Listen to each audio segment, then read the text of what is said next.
बोलो विष्णु भगवान की जय, तुलसी माता की जय, कार्तिक महात्व की जय। भज मन नारायण नारायण नारायण, भज मन नारायण नारायण नारायण, भज मन नारायण नारायण नारायण, भज मन नारायण नारायण नारायण। बोलो विष्णु भगवान की जय। नारद जी बोले, हे राजन, तब उसकी इस प्रकार धर्म पूर्वक राज्य करते देखकर देवता शुष्म हो गए। उन्होंने देवाधिदेव भगवान शंकर का मन में सिमरण करना आरंभ कर दिया। कितने ही प्रकार से स्तुति की, तब भक्तों की कामना पूर्ण करने वाले भगवान शंकर ने नारद जी को बुलाकर देव कार्य करने की इच्छा से उनको देवपुरी भेजा। शंकर भक्त नारद भगवान शंकर की आज्ञा से देवपुरी में गए। इंद्र आदि सभी देवता व्याकुल होकर शीघ्रता से उठकर श्री नारद जी की स्तुति करने लगे। उत्कष्टा भरी दृष्टि से सबने नारद जी की ओर देखा, अपने सब दुखों को कहकर उन्हें नाश करने की प्रार्थना की। नारद जी ने कहा, मैं सब कुछ जानता हूँ, इसके लिए अब मैं दैत्यराज जलंधर के पास जा रहा हूँ। ऐसा कहकर और देवताओं को आश्वासित कर श्री नारद जी जलंधर की सभा में आए। जलंधर ने श्री नारद जी के चरणों की पूजा कर के हंसते हुए कहा, हे ब्राह्मण, कहिए आप कहाँ से आ रहे हैं और कहाँ हैं? कहाँ पर आपने क्या क्या देखा है? यहाँ कैसे आए? मेरे योग्य जो सेवा हो उसके लिए आज्ञा दीजिए।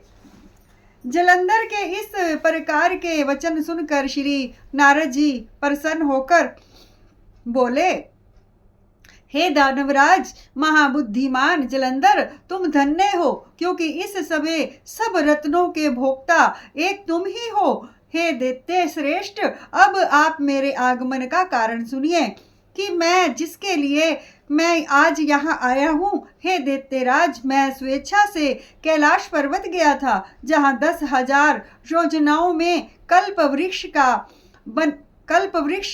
का बना है। वहां पर मैंने सैकड़ों कामधेनुओं को विचरते हुए देखा, तथा यह देखा कि वह वन चिंतामणि से प्रकाशित परम दिव्य अद्भुत और सब स्वर्ण में है। मैंने वहां पार्वती के साथ स्थित शंकर जी को भी देखा, जो सुमार सुंदर गौर वर्ण, त्रिनेत्र और मस्तक पर चंद्रमा धारण किए हुए हैं। यह देखकर मुझे बड़ा आश्चर्य हुआ कि इनके समान समृद्धिशाली त्रिलोकी में कोई है या नहीं। हे दैत्य, उसी समय मुझे तुम्हारी स्मृति का सिमरण हो आया और उसे देखने की इच्छा से मैं तुम्हारे पास चला आया हूँ। यह सुनकर जलंधर को बड़ा हर्ष हुआ। उसने श्री नारद जी को अपनी सब समृद्धि दिखला दी। उसे देख देवताओं का कार्य करने के इच्छुक शिव प्रेरित श्री नारद जी ने जलंधर की बड़ी प्रशंसा की और कहा, निश्चय ही तुम त्रिलोकपति होने के योग्य थे।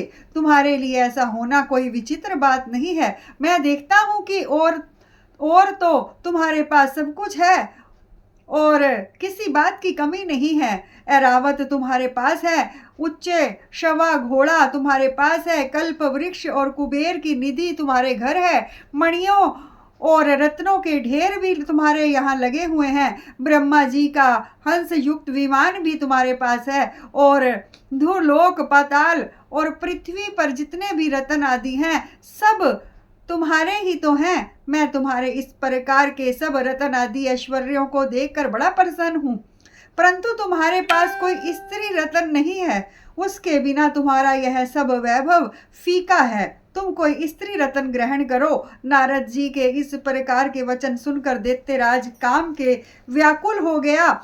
उसने नारद जी को प्रणाम करके पूछा कि ऐसी स्त्री कहाँ मिलेगी जो कि सब रत्नों में श्रेष्ठ हो। यदि ऐसा रत्न कहीं मिले तो मैं आपकी आज्ञा से उसे अवश्य लाऊंगा। नारद जी ने कहा, ऐसा रत्न तो कैलाश पर्वत पर योगी शंकर के पास ही है। उनकी स्वर्ण सुंदर पत्नी देवी पार्वती बहुत ही मनोहर है। उसके समान सुंदरी मैंने आज तक नहीं देखी। शंकर से बढ़कर समृद्धि मान दूसरा कोई नहीं है। उसके इस रत्न की महिमा तीनों लोक में कहीं पर भी नहीं है। तभी तो परम विरक्त आत्मा राम शंकर भी उसके वंश में हो गए हैं। देव ऋषि नारद उस दैत्य से ऐसा कहकर कार्य करने की इच्छा से आकाश मार्ग को चले गए।